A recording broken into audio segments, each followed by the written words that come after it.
Alright, here we go again. Last time we learned about Nuncio and how apparently the whole beach is, the whole island is like, I don't know, it's like the whole place is a magnet for dead letters. But more than that, it's almost like, I don't know, it's weird. It's not just a magnet, it's almost like it consumes them itself. Very weird. We'll come back here with letter, or with a light next time. Oh my goodness. Rat barge. I could fight them. I actually think rat barges are tough, because if I remember correctly, they're the ones who have, oh my god, that was close. If I remember correctly, I think they have, back cannons, like aft cannons, which makes them a lot harder to fight, but, let's find out. I guess not, otherwise they'd be targeting us. There aren't many ships in the game that have, like, enemy ships that have aft cannons. I think there's one, like, really kind of special ship that does, and there might be a few others, but I'm surprised the Faustian one or whatever didn't. Oh, okay. A stout crate. Yes, fuel. Coke, like coal, but more so, as the Department of Infernal Rarefactions would have it. Coke, like coal, but more so. That should be their motto. That's wonderful. Alright.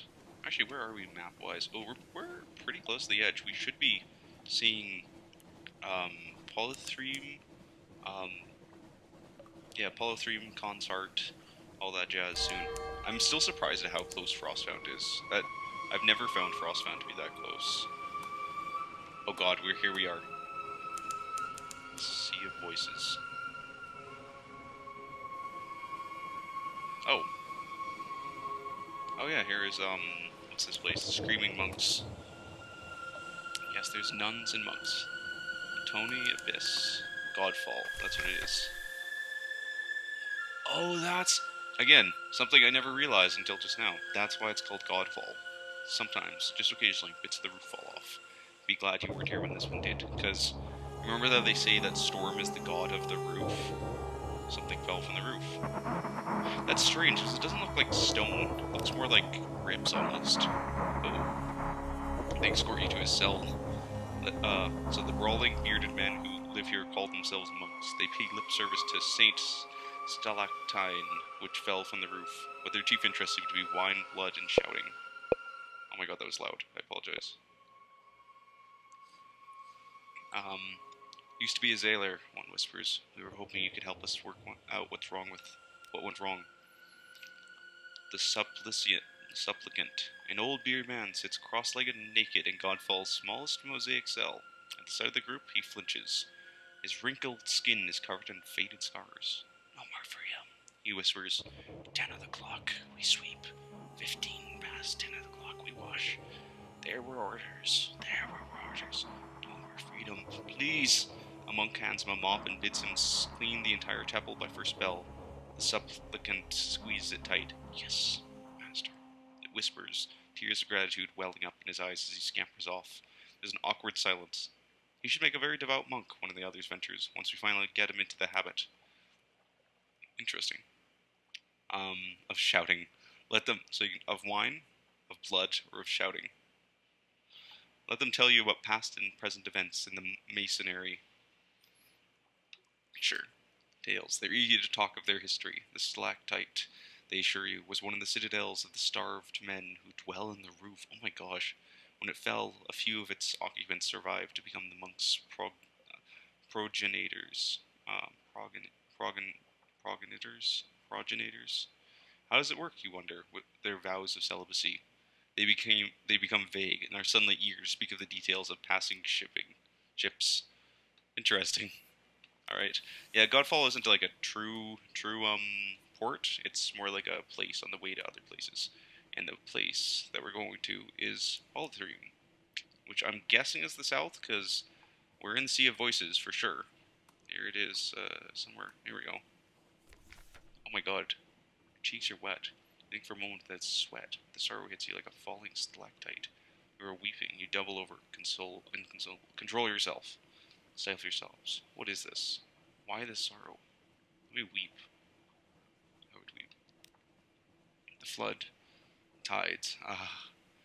Ah. Your crew watches in alarm as you collapse in the boards. Tears burst from your eyes. Your body is racked with sobs. It passes as suddenly as it started. But your thoughts are stained dark with unlikely grief. Why? Should be close by, I believe. Yeah, if this is the Sea of Voices, Polythreme should be... Yep, I think so. I think we're getting closer. Follow the screaming skulls underwater.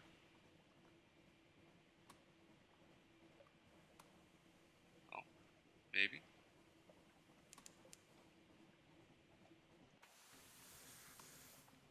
One second. Try that again. I guess not. Wait, what is... Oh, that's the thing underwater, whatever it is.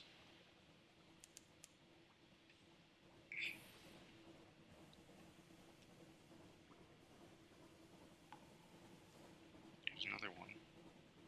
Basically, this is the Sea of Screams, I think? Or just the Sea of Voices, I can never remember. Surprised the message hasn't. Oh my goodness. Let's catch it! Oh, rats. Or no rats, I suppose. Or whatever that thing was. Fathomking's hold some distance to the south. Oh my goodness. Hey, remember this place? I only touched it briefly when we were first playing, but hey, we must have traveled pretty far south then. The Promised Sea. All throughout this place, the song of the Drownies lies, shivering sweet upon the wind. The Drownies, yes. Stop the port.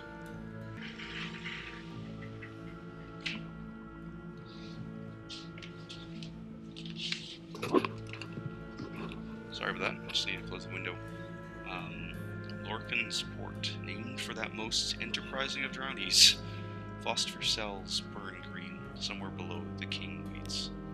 Like an iceberg, like a bizarre master's scheme, like the Neath itself. Most of the hold's invisible. You see only a tiny portion of sculpted gold. The rest waits below the surface.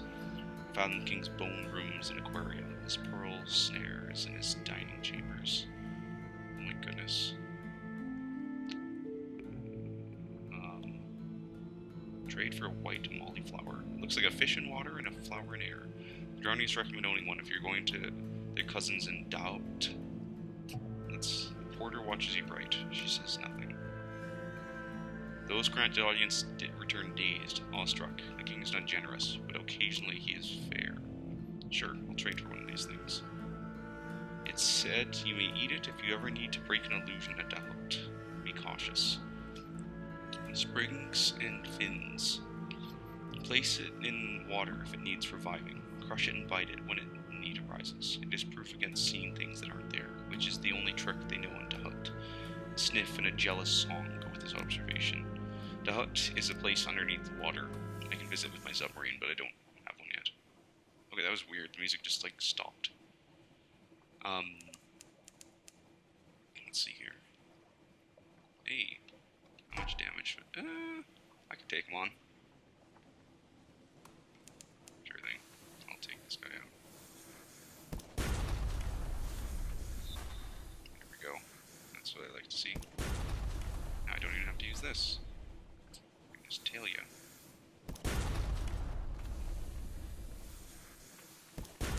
Ooh. That's right.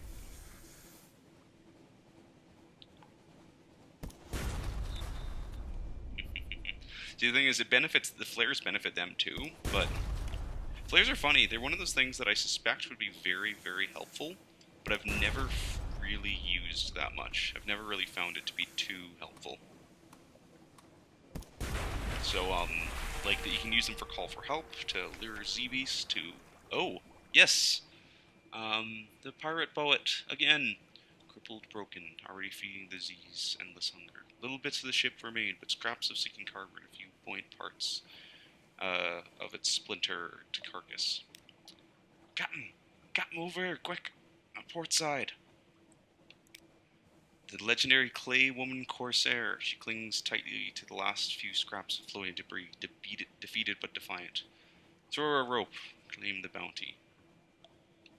Why not? Price of freedom. Takes 3 crewmen to pull the pirate poet from the Z's clutches, while others mutter about bringing an unfinished woman aboard. She just smirks. She carries little on her but the verses of poetry tattooed over her every inch, and an old sword almost as chipped as she is. Fortunately, her salvage possessions also include the jangling money purse on her belt, fat and ready to pay the traditional freedom price of her current bounty. As much as the crew could subdue her, they are all relieved when she is aboard a lifeboat, rowing away through the darkness toward Galer's Mord. And I got a lot of money from that, so I'm happy. Yeah, I do like that that's just like a random event that sometimes happens. Let's see here. Yeah, I should be getting close to Polythreme. If I found... here we go. I knew I was close. I knew it. It's in the darkness. It always is. Oh my god, here it is. I love Polythreme. What weird names for its districts. Commingle, Obey, Endure, like, Forlorn. Here is Screaming. What happens? Polythreme. The king with 100 hearts rules from his palace above the city. He's never seen. He makes no treaties with other lands, but there's unrest in the air. The clanmen you are speaking to are obedient and humble, but they speak nervously of those who are not. The maimed, the rebellious, the unfinished. The city cries out. It's an expensive place to reduce beer. Drink beer that wails from cups that sob. If you like this sort of thing. Taciturn claymen. Evasive clothes colonies. Walking like humans. Cobbles that groan underfoot. On the hills above. A palace villa of marble. Palace villa of marble. Even that writhes like buried bones in an earthquake. I just realized, I don't think I ever understood that, I always thought Polythreme was just like a place where they made claymen. I think the idea with Polythreme is that Polythreme is alive, basically. That's why it writhes the way they say. Wow, that's amazing.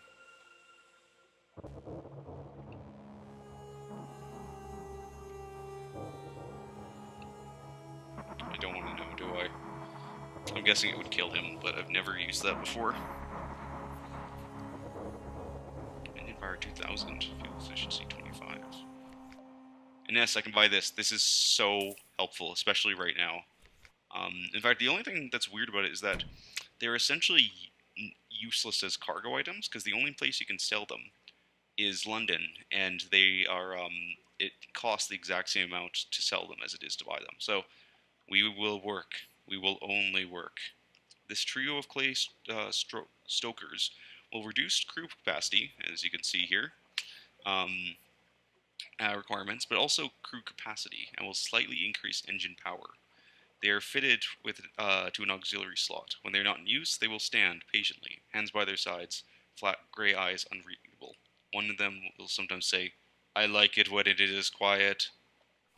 And you can sell ivory and sapphires here for, although this is not the best place to sell sapphires, there are many better places. And judgment eggs. We will find one of those hopefully later. And I think I have enough room to carry, well, first of all, I need to grab this. The great temple has been wounded. It'll be years in the dying. It groans and shivers, and the claymen avoid the place out of fear and respect. But you meet one of their number in the shattered chamber where the altar once stood.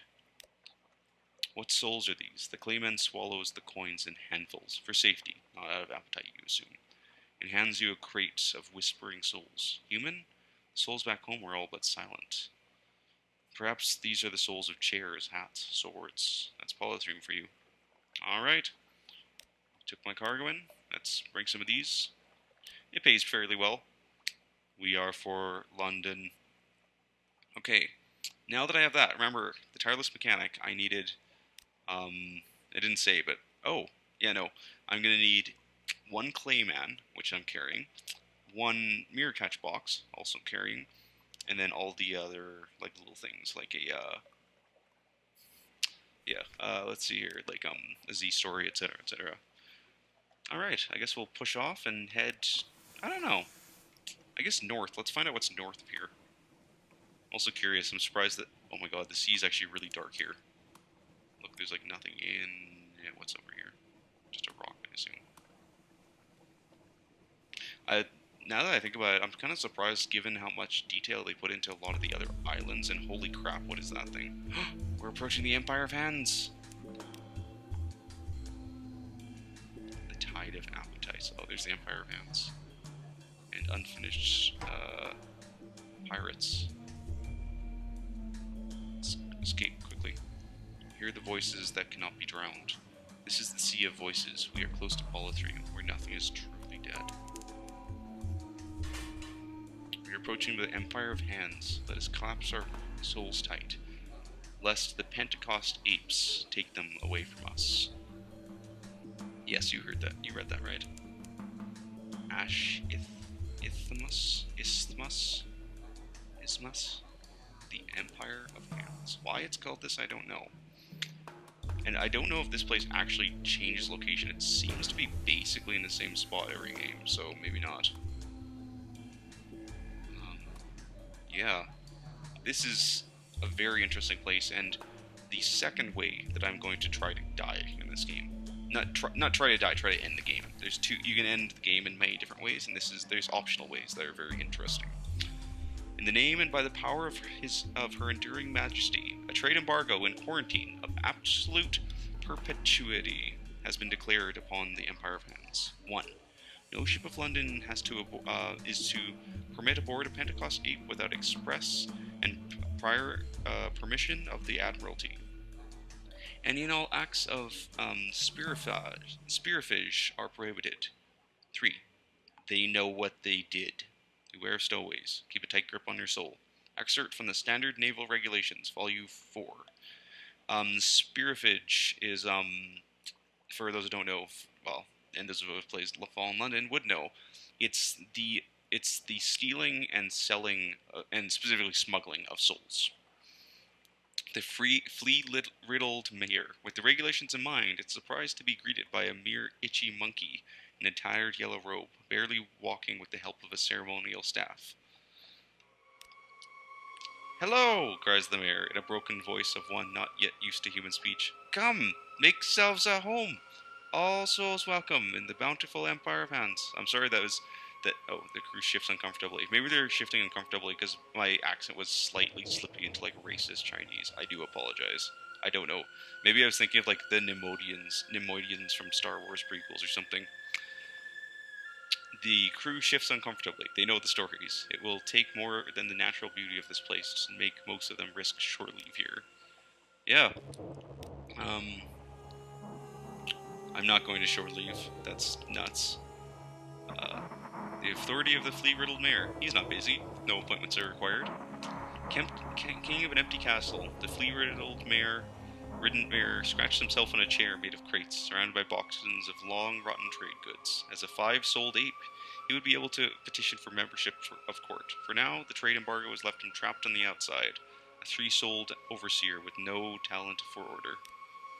You can sell his soul. It's not that good. You can buy supplies, which we may actually have to, but I hope not. Definitely not emergency fuel, because that is expensive. So let's leave. The mayor returns to pretending to work. Outside, a crowd of monkeys that has absolutely not been listening in scampers away. What is the Zeppelin?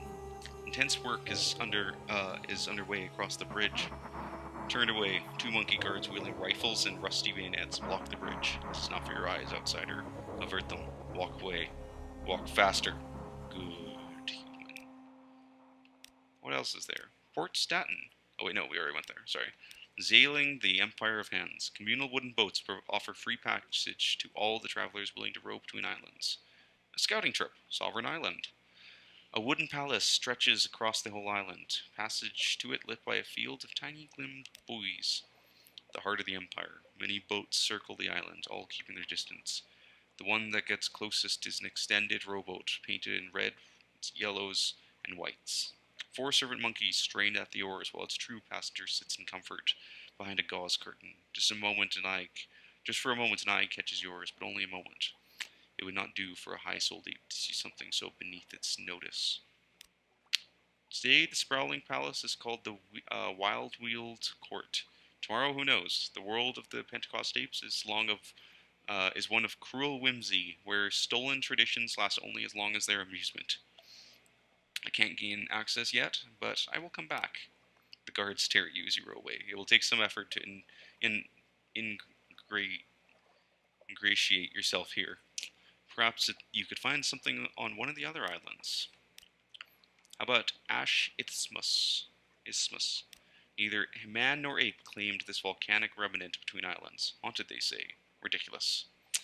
The trip offers a little time to think of the Penties. Typically, they are monkeys rather than apes, but it is not tactful to remind them of that. To their high-souled faces, the accepted name is Pentecost apes. In private, though, the bloody monkeys about as... Oh my god, I apologize. I really gotta watch my mouth. I'm really sorry for all the swearing in this episode. The monkeys is about as common. It is, one might say, an ad hominoid insult. I get it. Oh yeah, in case you haven't figured it out, the apes steal souls. They covet souls, essentially. Enter the forest. Paris, the black beaches give way to a rotting oasis of gently flowing trees and the scent of rotting flowers.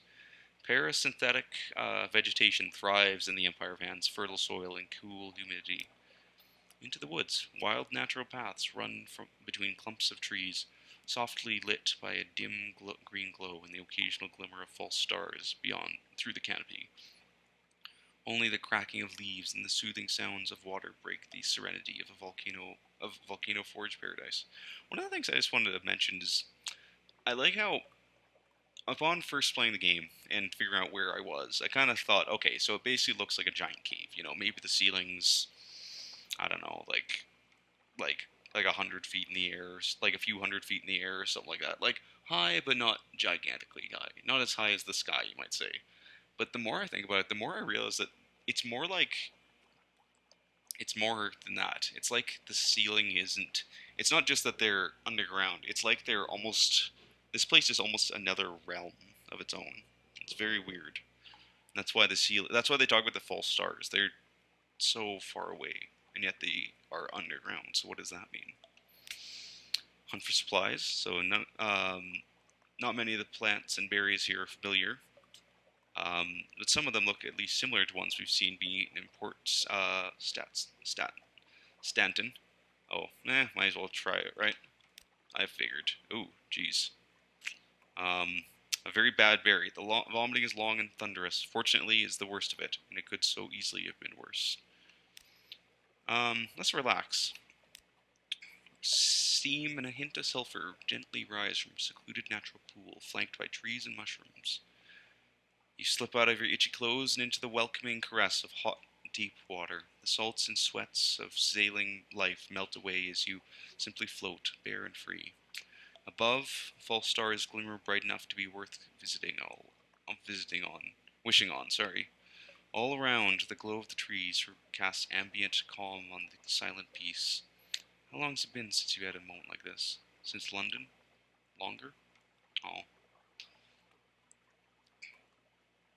that was weird. Thought of your lover? I thought of your child? Thought of the past, future, east, Z, or nothing? I wonder. What would I be thinking of?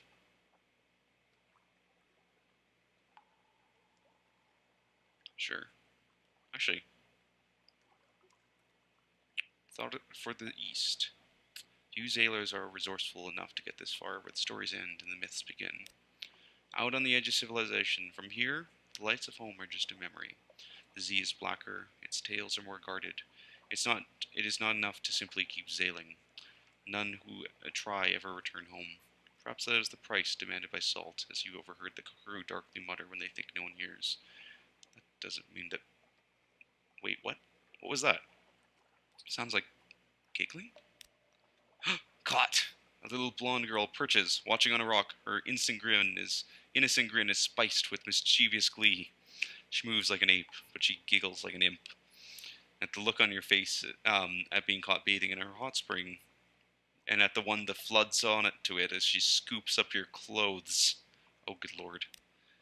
Shipwrecked as a baby. The monkey foundling is what this one's called. Shipwrecked as a baby. Raised by the Empire of Hands, she now plays between the roles of man and apes, neither being quite one nor entirely of the other. Demand that you put those down at once. At once, you shout, or there will be trouble. The anger only makes it funnier. The monkey foundling sticks out her tongue, grins, and scampers off to the forest on all fours, your stolen possessions in a leather bag slung over her back. Her giggling echoes from deep in the jungle as you splash after her in your goosebumps. Oh no. The thing is called A Quest for Dignity. This never happened. Chase the monkey foundling, or no? Damn it! You will not return to the crew like this. Into the forest. The branches scrape against her skin. The damp mud squidges between your toes. There's no sign of the monkey foundling, but her tracks are easily followed. Forest clearing. The footprints end here. She has not even attempted to hide them, as if she wanted you to follow. Ouch! Your hand slaps to your stinging buttock. The little stone lands in the dirt as a familiar giggle comes from above. You look to see the monkey foundling dangling upside down from a branch by her legs, a blowpipe in hand and bag just out of your reach. Tantalizingly so. Taking a deep breath, you politely, very politely, request that she return your deemed clothes. The monkey foundling listens, gives it some thought, tapping her blowpipe against her lips as she decides. See, please, she grins. Please. There, it is said. The monkey foundling thinks for a moment. Pretty please? Pretty please, with an imaginary cherry on top if she likes. The monkey foundling has never heard of cherries. Pretty please, she adds, stifling a giggle. Pretty please? Damn it, it's freezing. How much longer? The monkey foundling is poker faced. Pretty, please. Pretty, please.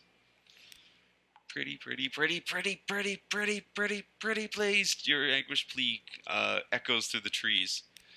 A gift from the foundling. You appear to have pretty pleased her, and she decides you deserve a reward. She fishes in her bag and generously throws you a sock. A single, solitary sock. She learns a few new words as she races off through the branches, nearly doubled up with laughter. Pursue the monkey foundling. She moves effortlessly through the branches above. Oh, a trap! Your feet step into the coiled rope just as the monkey foundling cuts loose the counterweight, and you feel yourself flying upside down into the trees. Of course, she would have traps. The wider empire has no shortage of would-be invaders, man and monkey alike. She sits back and enjoys the show as you flail around trying to get free, before apparently taking pity on you. Pity, however, turns out to be casually and without warning, cutting the rope, dangling you in the air, and sending you falling back with a surprise thump to the muddy forest floor. It knocks the air out of your lungs, but you are otherwise unharmed. She pauses for a moment to be sure, before her grin spreads back again. She races off to continue the game. The chase continues! The monkey foundling slides down down a vine in front of you. She sticks out her tongue and scampers to the break in the trees. A marsh of terrible stink. It's a place that skunks would think twice of entering. If the Empire of Hands had such creatures, the monkey foundling, of course, is unconcerned, as much at home here as high as in the branches or as running through the forest paths. She almost dances, effortlessly, across the fallen tree paths. That crosses the mire, surrounded by the foulest, bubbling mud that can never be invaded by your nostrils. She balances in the middle, daring you to try a follow. She wants to play. You'll play. Oh my god. Though the crossing is treacherous, particularly when one's hands are torn between modesty and ballads. I actually like how this works both ways. You slowly cross the march. It's slow going. Your muddy feet slide against the thin trunk as it buckles and strains under your weight. Inch by inch, step by step, you slowly make your way across. Until bored, the monkey foundling suddenly jumps up and down hard. The tree rolls under your feet, your balance slips. You fails. You slip, tumble, and are embraced by a marsh whose smell will never leave you. You fight to the surface, gagging brown and dripping green, violently coughing up a gagging throatful of the foul slime. This monkey foundling sits cross-legged in the safety of the trees, holding her nose. She points and laughs. All. The monkey foundling dances. You pirouettes on a tree stump, saluting you to approach. Ambush! A screeching Pentecost ape drops from the branches.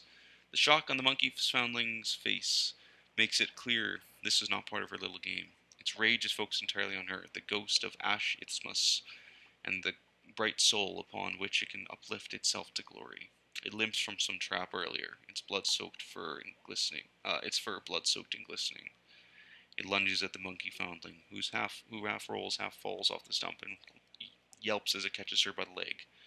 She rolls, shrieks her own howl as it lashes back with a kick that shatters. As she lashes back with a kick that shatters fang and splits its lip. This only further enrages the frothing ape. It strikes. Help the monkey foundling. She meant you no real harm. She was only playing. Oh wow. Rock beats ape. You reach for a stone and bring it crashing down on the distracted ape's head. Its skull cracks, dampness spreading. It claps to the ground hard. It's not a child's face that looks up at you. Still, you reach a hand down. The monkey foundling just stares at it for a moment, something human returning as the adrenaline fades. For a moment, it almost looks as though she'll take it, but no. She leaps up on her own, bounding away through the dark safety of her jungle, and then stops, hesitates. She looks back and tilts her head, beckoning you to follow. It's a look that suggests the game is over, perhaps not quite finished. A small hut in the middle of the forest? Is this where she lives? Why would she lead you here, of all places? Playmate of the monkey foundling. The monkey foundling herself is nowhere to be found, but she has left you something. It sits outside the hut, carefully placed by a large, happy face drawn in the black sand. A little prize for being such a good sport. Your clothes, however, are nowhere to be found. Of course, as the monkey part of her would no doubt demand, where's the fun in that? I got an outlandish artifact, though.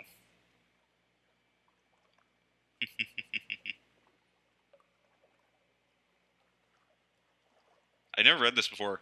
This belongs in an outlandish artifact. This belongs in a museum, assuming that colonial imperial appropriation for the purpose of hegemonic taxonomization is a suitable response to the problem of intercultural contact, which it probably is, because museums are magnificent institutions. Return to the ship. Well, there's no avoiding this any longer. An out-of-uniform experience. I actually love the fact that this drops your terror. The crew reacts with the expected amount of sympathy to your naked return, which is to say exactly none.